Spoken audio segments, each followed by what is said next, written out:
Welcome back to my gathering basket. My name is Danelle. Thank you so much for joining me again here in my home and homestead here in Southwest Missouri. I hope you've been doing well and having lots of fun with all your own making in the last couple weeks. And I'm so glad to have those of you coming back and those of you that are just popping in for the first time. I hope this show is a blessing to you and maybe just a little bit of an inspiration. At least that's my hope. So, I told you before that garden was coming to an end, and it has. It's done. The only thing I have left to do is plant my spring bulbs, and those did arrive. I told you last time that I was anticipating a big order of bulbs coming, and sure enough they did, and boy, it was a bigger box than I anticipated. So we are hoping for a break in some very weird weather here. We've actually had 2 snows, one of which was about 3 inches of white stuff in a day. That's unheard of, and apparently the forecast is calling for another pretty big snow ice event here in the next few days. So totally not typical, not that it never happens, but definitely not typical in our area. So we're kind of having to do some looking ahead, and probably right now, this is Thanksgiving week here in the US, and looks like Thanksgiving Day is going to be pretty nice. So my mom and I are talking about maybe spending part of that day planting our bulbs, and then looking forward to some spring color. So we'll see what happens with that. But in the meantime, when the garden comes to an end, that means I have more crafting time, which is not a bad thing. I look forward to that. Really enjoy having the seasons. Garden season is a lot of fun, very rewarding, and very exhausting. So at least the way we do it. So I'm very excited to be able to start working on some of my planned projects, things that have been sitting in a back corner for the last few months, and looking forward to sharing those as I come to them. So the biggest thing for me, this was a total surprise, but if you remember a few episodes ago, I was talking about entering things in the Ply Magazine 51 Yarns Challenge. And if you're not familiar with that, if you haven't heard of that before, Ply Magazine has an Instagram-based contest going. They published their first book last year, and it's 51 yarns to spin before you cast off. And that just makes me giggle every time I see that title. And I had been trying to participate in some of those. So basically the object of it is every week there is a different prompt for a different type of yarn, and you're supposed to play with that technique or breed or whatever that week calls for and post a picture. So there weren't a lot. If you've been following me, you know that I've had a lot of long-term spinning projects, and I still do. I'm still working on that Angora blend. I've got my Suffolk on my wheel right here, and I've got this much more roving to spin, and I'll have that one finished. I was really hoping to have that knocked out before this episode, but it didn't quite work out that way. So everything's been long-term, my wheels are all occupied, and I just haven't been able to participate like I wanted to. And about 2 months ago, another podcast that I follow, Tiny Fiber Studio, has been publishing short videos every week to go along with the challenge and what she's doing. So I thought I kind of came to a break in some of my other projects, and I decided to jump in because one of the prompts a few weeks ago was cotton. And you know I enjoy spinning cotton, and I've been raising cotton. So I thought, okay, I'm going to plan ahead and be able to participate. And I was actually able to post in 3 or 4 different categories or different weeks. And a few days ago, I got a message on Instagram that I had been tagged in a post by Ply Magazine, and I actually won the Cotton Week, which was so out of the blue and so unexpected. And the prize for that is a year subscription to Ply Magazine, which is totally cool because it's a great magazine. No affiliation. other than living in the state of Missouri where it's published. But other than that, just I have been a subscriber to Ply, mostly on, occasionally off, and then when I don't subscribe, I end up going back and buying the back issues just because they are so good and have so much information in them. But this year I had decided to maybe allocate those funds in a different direction, and I was trying really hard not to go ahead and resubscribe. And then the month that my subscription ended, I got a notice saying that I had won a year's subscription to them. So super excited about that. If you are a spinner and haven't participated and are at all interested in that challenge, I have been putting the link to that in my show notes, and I would definitely encourage you to try. You do not have to do, at first I thought you had to participate every week, and I knew I couldn't, so that's why I didn't pop into that. But I basically got their list. I don't even have the book. I'd like to get it at some point. But on their website, they do have a list of all the challenges, all the prompts. And if you follow them on Instagram, they also every week list what the upcoming week prompt is. So you can just kind of, I went through the list online and circled the ones that I either had the yarn for or the wool for, or ones that I knew that I could participate in. And I've been trying every once in a while when there's a week that I can participate in, going ahead and joining in. So I would definitely encourage you. Real spinners do win. And that was exciting. So give that a try if you're at all interested. I have also been continuing my exploration of my hand spun sweater quantity. And last week I had shown you my couple attempts to do a woolen spun, this was my 2-ply woolen spun that I showed you last week. And I had said I was going to try doing a worsted spin. So I did go ahead and make up, this doesn't even qualify for a baby sample, but I'm just proud of myself for even sampling because that's not usually my thing. So this is my 3rd sample. And this one is a 2-ply worsted spun, and just knit that up actually this morning and blocked it. And I don't know if you're going to be able to see on the monitor, but these are definitely different. Both are 2-ply, same yarn. This one being the woolen, it's just much more, the stitches are much more defined in the worsted spun over here. So I haven't made up my mind. I'm still sampling, but I'm really thinking like I had originally planned, I think I am going to go with more of the woolen spun. I am a little bit on the fence about doing either a 2 or a 3-ply. I may do another 3-ply and try to make it, if you saw last week, my 3-ply was just a little bit heavy. So what I need to do is do another sample where I do a thinner singles so that when I 3-ply it, I don't have quite as bulky a yarn weight. But I am pleased with how this spun up. I don't think that this is going to work for this project, the look that I have in mind. But that's the fun of sampling.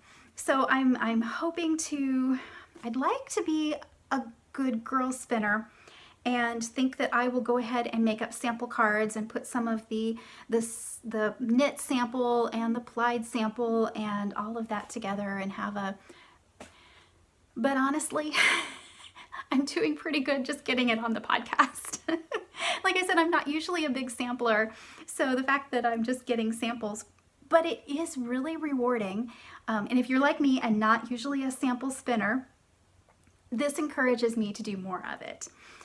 I know it's a good idea, but I just don't often do it.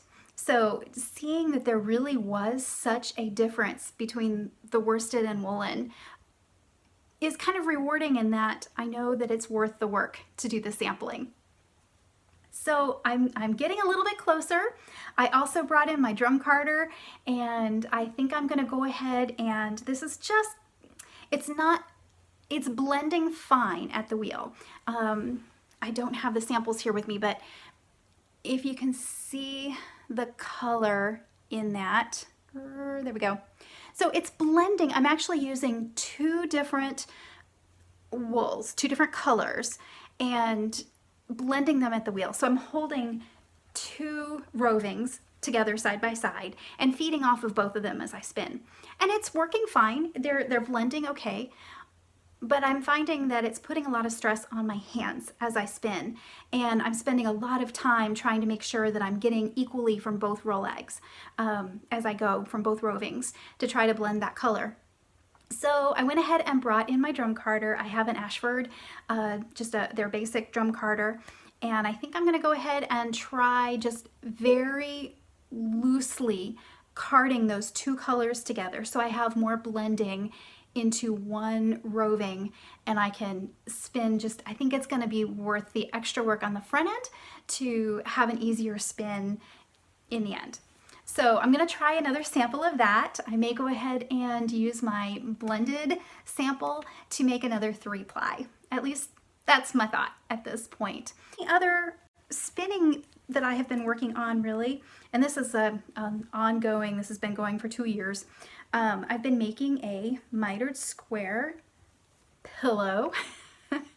Again, these were all little tiny samples that I got in classes or as grab bags or goodie bags, that kind of thing, when I went to the Ply-Away conference a couple years ago here in Kansas City.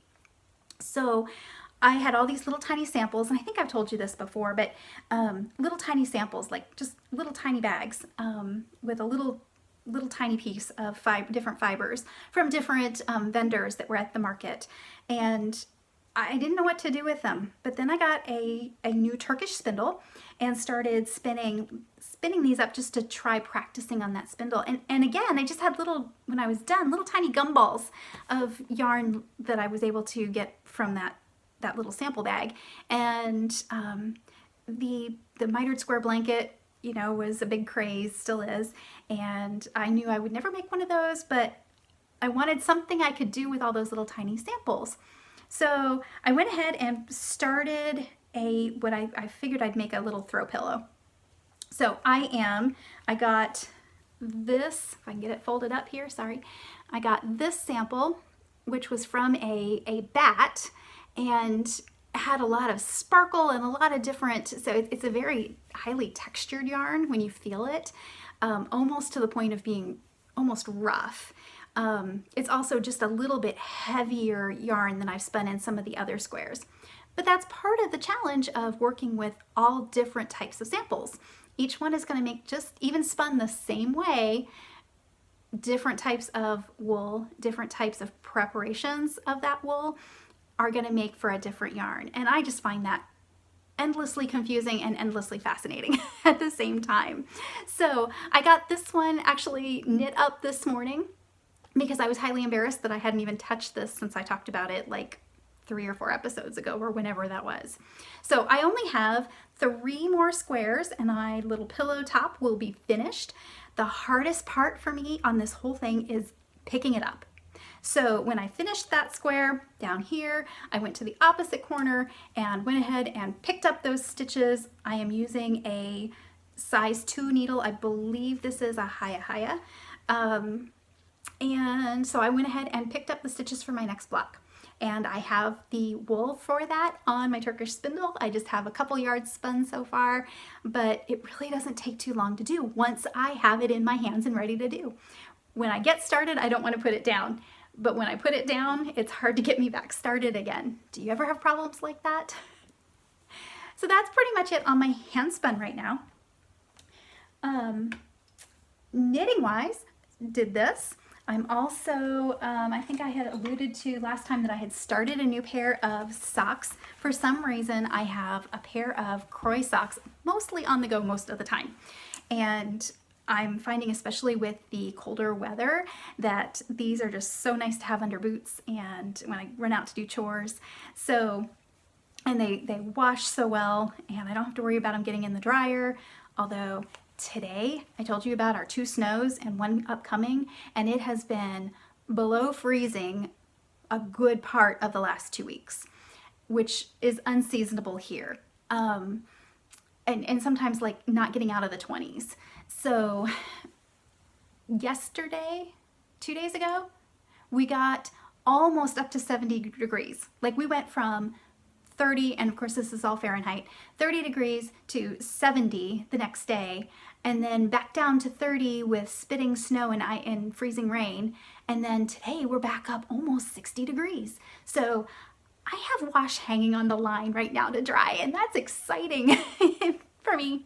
Again, weird, but I love it when I can be able to save the electricity from the dryer and be able to hang everything out in the nice sunshine and get dried that way.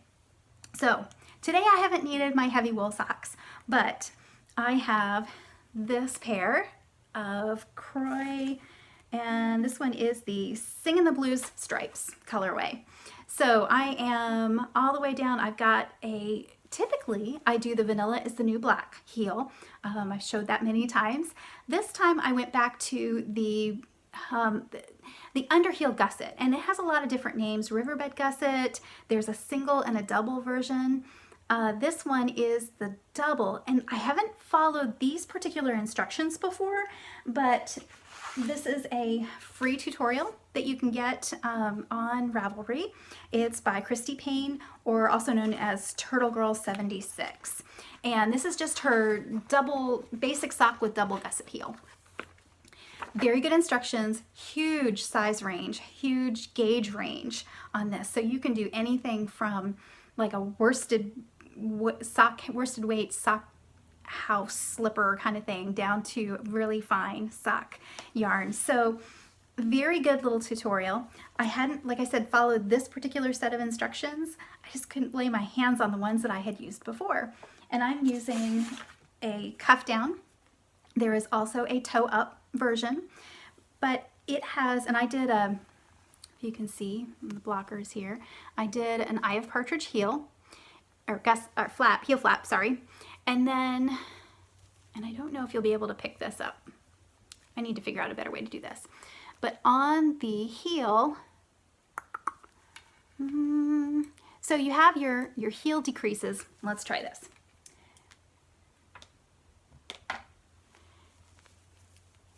You have your heel decreases here. And then instead of decreasing along the side, like we typically would, the decreases make this arrow underneath. And this one is actually the double. So you have one decrease here, there, and then another decrease here. And what that does is just kind of pulls that sock down underneath your foot. And I have a lot of trouble with the heels really staying on my heel. And I know that there's different ways to do, like I love to do an afterthought heel. That's probably my favorite sock heel technique. I really enjoy doing a short row heel, and the afterthought heels are just so much fun because you can just zoom straight down, talk about brainless knitting, all the way down to the toe, and then just pop your heel in when you have a chance later. But I find they just, and I've done all sorts of different measurements and techniques, and like I said, I love the look of it. I like to knit it, and it's not bad, but it doesn't fit as firmly, as securely as the Vanilla is the New Black, the ribbed heel, or the under heel gusset. So that's what I'm trying again this time. I have not done this. This was my go-to for a long time. I haven't done it for a while, and to my shame, I actually had to rip this out twice because I kept putting the decreases in the wrong place. Nothing wrong with the instructions. It was one of those cases where I just thought I needed a refresher and, oh, okay, yeah, I know what I'm doing, and take off and go. And I had completely misread where she had the after the heel flap, where she put the beginning of the row. Once I went back and really looked at it, it was so obvious, but I guess I thought I was smarter than I am. So I had to go back and redo that, but there you go. Maybe you can see it better that way. So that's the underheel gusset, riverbed gusset. There's, like I said, several names, but it's a wonderful little heel. If you haven't tried it before, I would totally encourage you to give it a try. So I am, one of the advantages of having a small foot, I am very nearly to the point where I will start with my toe decreases. So that's the first one. and I'll hopefully be able to cast the second one on before too long and have another pair of boot socks for me. And then I'm also working, part of why I got sidetracked on that, because I started it, I think I had the cast on. I was working on the cuff last time I podcast. But I decided that it was time to start working on some Christmas gifts. I really hadn't anticipated doing much this year for handmade Christmas gifts. We don't do a lot of gifts in our family. And my family is always very appreciative, but they don't really anticipate handmade gifts. So I'm off the hook that way. I can do them if I want to. But I did get a couple requests that I thought, they didn't specifically say they wanted hand knit, but I thought I can do that. I'm not going to buy that. You know how we fall into that trap. And so I started making a pair of podster mitts. I made this pattern 2 years ago when I went to, 2016, when I went to Rhinebeck with some friends, and I realized that I had ear warmers, I had sweaters, I had scarves, but I did not have a pair of really good mittens or gloves, period, let alone homemade. So I went ahead and made a pair of podster mitts. And these are a convertible. So you've got the fingers, and I'm missing my thumb yet, but I have my fingers all made, and then you have the little pop over the top to close off the top of that. But you can get in and out real easy for driving, picking up keys, texting, of course, you know, that kind of thing. And the pattern actually comes with a convertible mitten, or thumb. So I'll be, oh, okay. I thought I had a hole there, a misstitch, but I don't. So I'll be picking up and doing my thumb, and the pattern has instructions. It's really kind of cute. I didn't do it, but you can actually make a little thumb tip that flips back, so you have the tip of your thumb free as well for texting or whatever. So I have this one all done except for going back and picking up and doing my thumb, but I usually wait and do my thumbs, both of them together, just in case I have to make alterations to the pattern or whatever. I can actually I am not good at keeping notes, so that way I can do both of my thumbs at the same time. Very easy pattern. I had this much done, and the next one started inside of a week while I was still working on some other things, just a little bit at a time. Just a very, very easy pattern. I used a very light fingering weight yarn. This was some self-striping that I dyed a couple years ago when I was doing more yarn dyeing, and did 2 matching skeins. So this is what my little yarn ball looks like now, and I have this one nearly done, and the second one I am halfway up the palm.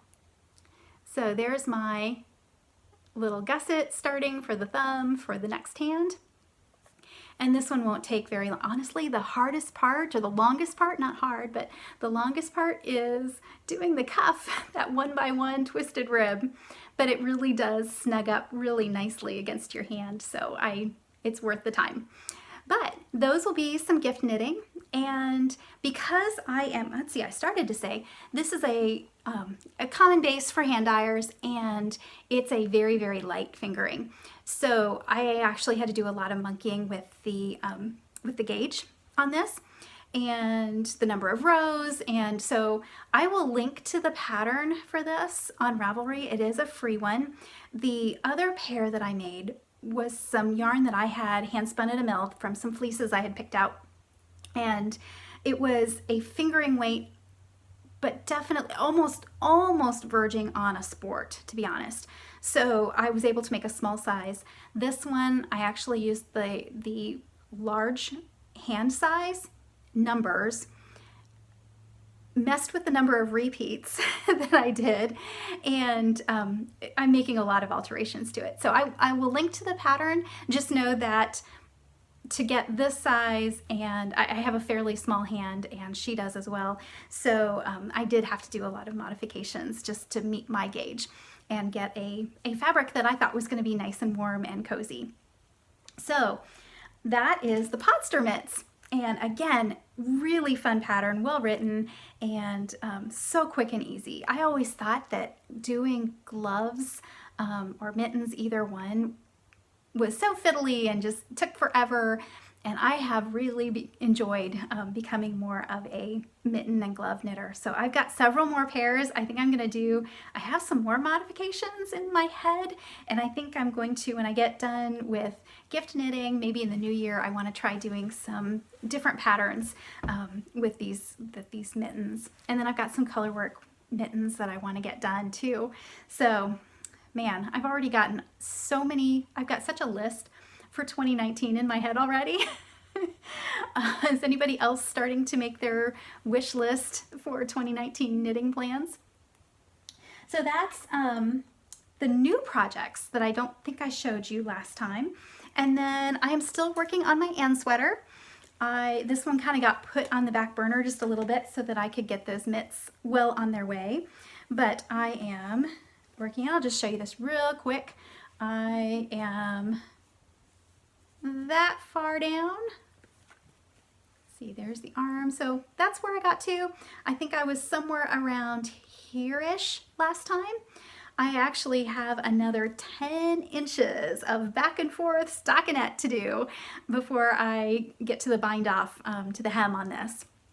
So it's making progress.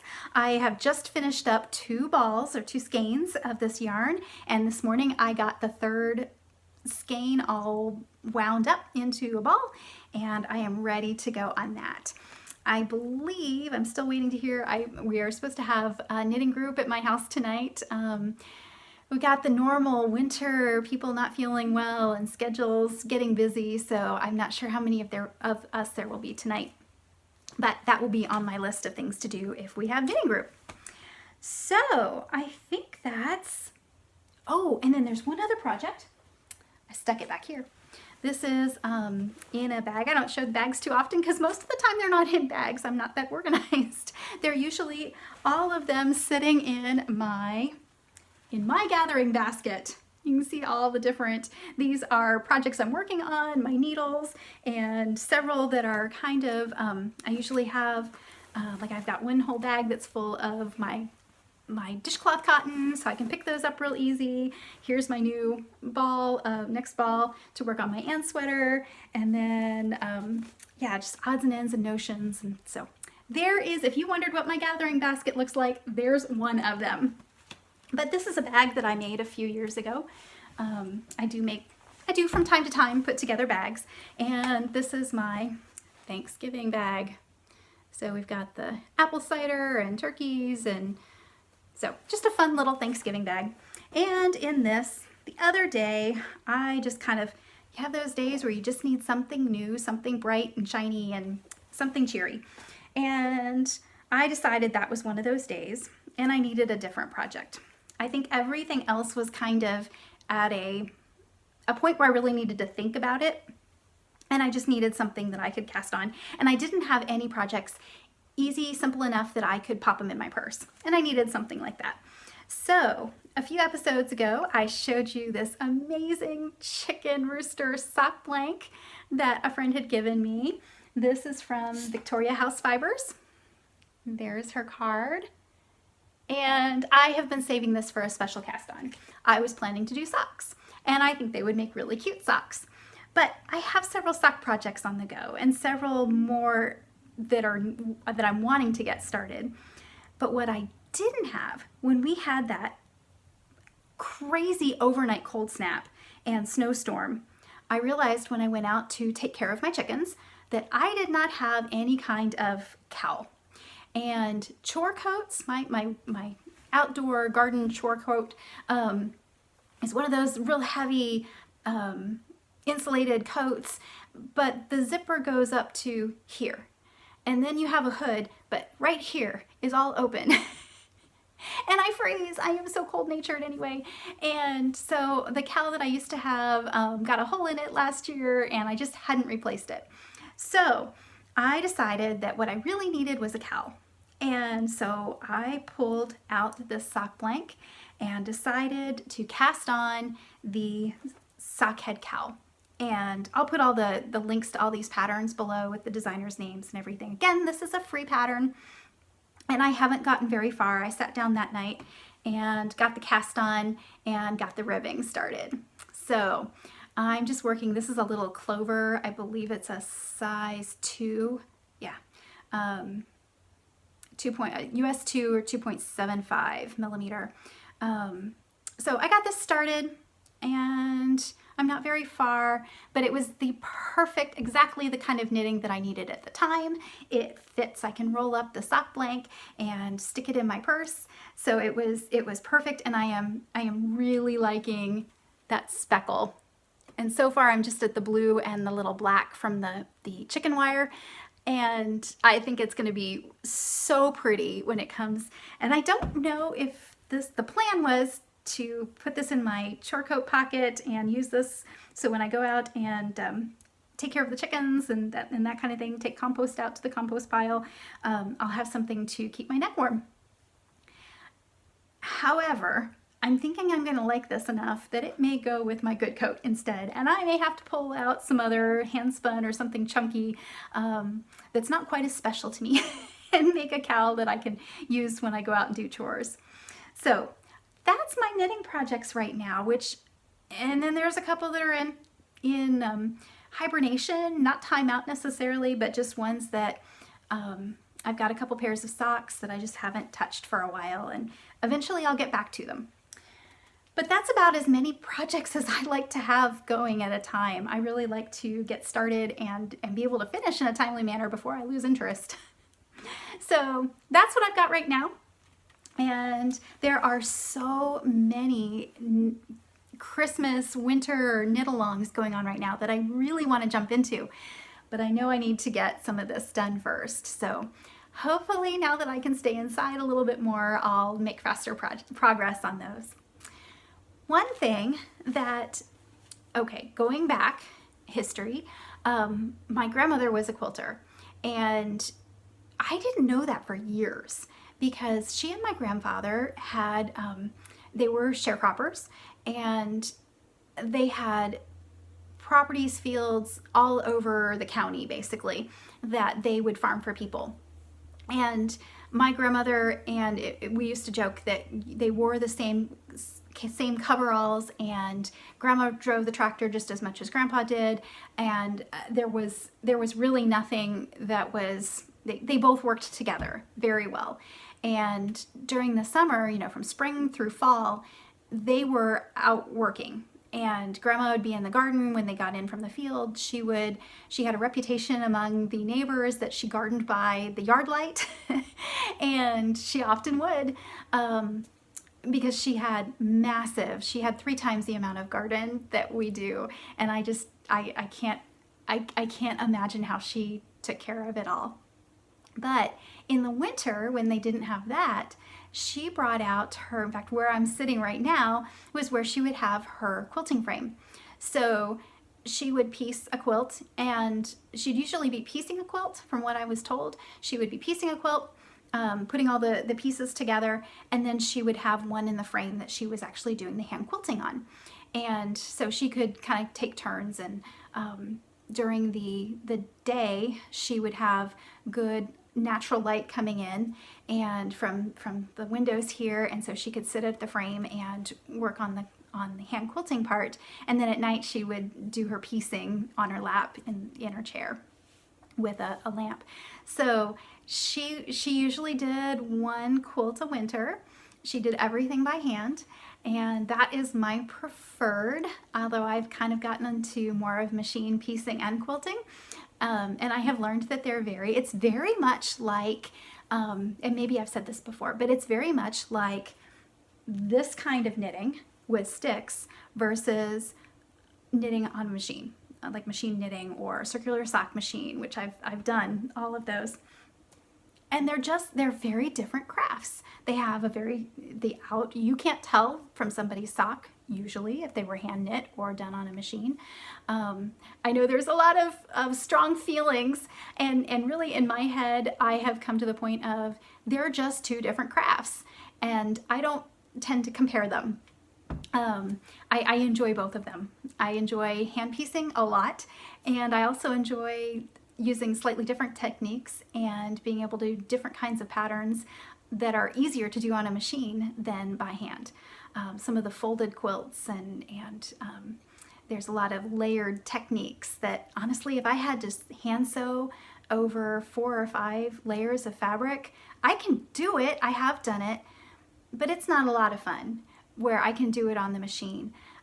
So much easier and more and have a better seam in the end. Same thing with quilting. I enjoy hand quilting, but I can't do a lot of, there's some things that just are not impossible by hand, but way easier on a long arm machine or a domestic machine. And so I've enjoyed learning how to do things both ways and enjoying the benefits of both and be able to pick what I want to do by machine versus hand.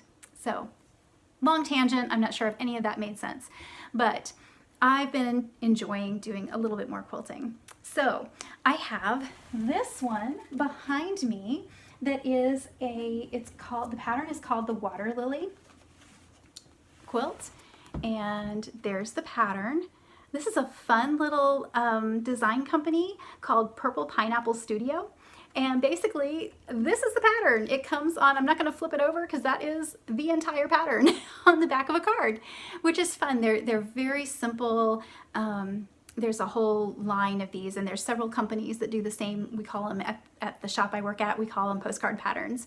So a lot of fun, very efficient use of fabric.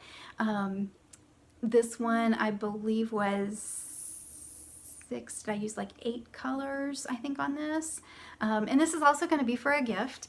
I did the piecing a couple months ago, I believe, and then I've just had it at the shop, and when we had a break in between customer quilts, I popped it on the long arm machine the other night and was able to get the quilting done. So it's a little hard to see. This is my middle diamond right over here, and that would be right here on the pattern. So I put it together and quilted it, and I don't think you can see it. I can't get close enough here with the detail, but I'll try to pop in a picture of this. But it's little hummingbirds and flowers and vines over that, and I thought that just worked really well for the person who's getting it will like that, as well as for the soft muted colors in the quilt. So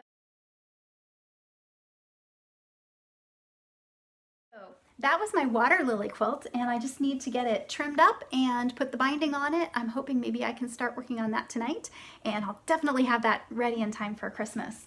And then the other quilting project I've been working on, I have a space over my stove that I really wanted to put something bright on. It's kind of a dark wall, and I just wanted something really bright. And there is a quilt designer, Lori Holt, who put together this book several years ago, Farm Girl Vintage, and her username, she goes by Bee in My Bonnet, is her blog. And these are just all sorts of fun, farmy, just bright, colorful little blocks that you can put together. And I picked out 6 of those blocks would fit. They're 6-inch blocks, and 6 of them would fit in my frame. So I've been kind of doing 1 or 2 of these in the evenings, but there's a cake stand, and I have a cake stand that's about this color. So I put that together, picked those colors, and then a tea kettle. And this is the color of my tea kettle that sits right on the stove, right below where this is gonna go. So there was a tea kettle and some bright red cherries. And these are actually all scrap pieces that I had left over from the curtains and valances that I did on my kitchen windows. So kind of tied those. And then to go in between those, I just made these were also in the book, but more traditional little patchwork blocks. So that one, this one, and then one of my favorite quilt blocks, traditional churn dash. So put those together, and I actually ran out of the white fabric there. So I just need to get those sashed in between each of the blocks, and then I can mount it into my picture frame and have that on the wall. So really excited to have that little project checked off my to-do list. I have about 6 more kits of quilts that I want to get done. Several of them that I have places for on walls that are they're just bare walls at this point, and I haven't wanted to put something up there because I knew if I did, I'd probably never go ahead and finish the quilt or whatever that I have in my head. That's one of the problems. I like to do everything myself. So I've kind of, I've been looking forward to getting those spaces on my walls filled. So those are my quilting projects. I've got several others that I have started that are on the go, but that's kind of where I am with those. And very glad to have those finished. I also spent a good part of my week. I had a customer come in the shop that needed some bags made, notion bag kind of size for Christmas gifts. And I said, how many? And we kind of got an idea, and she needed 18 bags. So that took me a couple days to get sewn up for her, but that was kind of a nice little fun job to have. And so that's most of my making.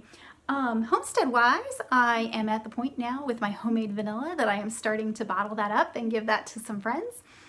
Also, the big news is in the last couple weeks, we have started finally to have fresh eggs again. Normally the breeds that I have, which are speckled Sussex and Welsomer, normally they start laying somewhere around 20-21 weeks.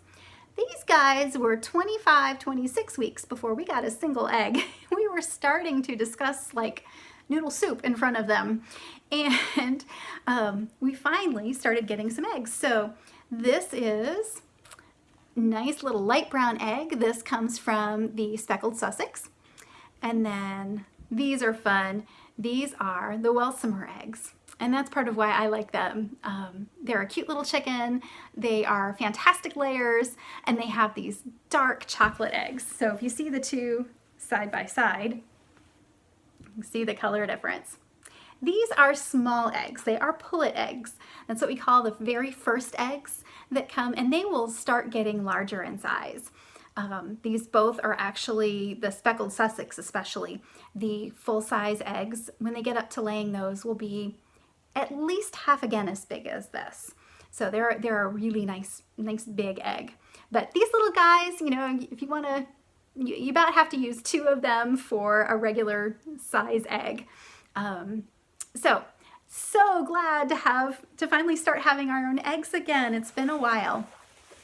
We still have one old hen. She's 5 years old, and I don't think she's probably going to lay. She might lay a few eggs in the spring, but she's pretty well done for egg laying. So right now she is a pet. Let's see. Oh, and then worms. You guys had so many various reactions to my posting talking about worms last time. The worms did come. I will probably pop a picture at the end of those. I promised that I would not gross people out with too much of the, I would not make worms my co-hosts. And so if you don't want to see worms, you can ignore the last 30 seconds of this video. But my worms did come, and I kind of panicked a little bit because when I put them into my compost bin, I dumped them out and there was nothing wiggling. And I thought, oh no, they've gotten too cold, because that was the day the cold snap happened. And I actually was here to meet the mailman when he came and delivered my package. Got them right into the bin with some bedding and got them all housed down, and got some food in there for them to eat and some moisture. I think what happened is they got dry, because within about 2 days they were up and working and eating off compost and doing exactly like what little worms are supposed to do in that bin. So they are going great guns. This is the best batch that I've ever had. So they don't eat very fast, and out in my utility room they stay about 60 degrees. So that's at the low end of optimal for worms in a compost unit to be efficient eaters. Like me, when they get too cold, they just slow down and don't want to do too much. So it's not going to be a fast, I'm not going to create a lot of compost, but it is kind of fun to watch. Neat little process there. So that's kind of the worm update. I will keep you posted occasionally on how the worms are doing. But yeah, that's pretty much about it for what's going on around my little place. So, oh, and I was going to, bad podcaster, what I'm wearing. This is the Shalom Cardigan. And I did this quite a long time ago. It is another free pattern on Ravelry. And I believe I don't have tags or anything anymore, but if I remember right, this is Imperial Stock Ranch in their Aran weight. So four colors. And this is just a very, very, very simple ribbed, kind of a rib top, and then large vest armholes and stockinette for the rest of the way, open front, one button if you want to, and just layers over so many different things. When I first made it, I didn't wear it for about a year because I wasn't sure how to wear it. I thought it looked funny.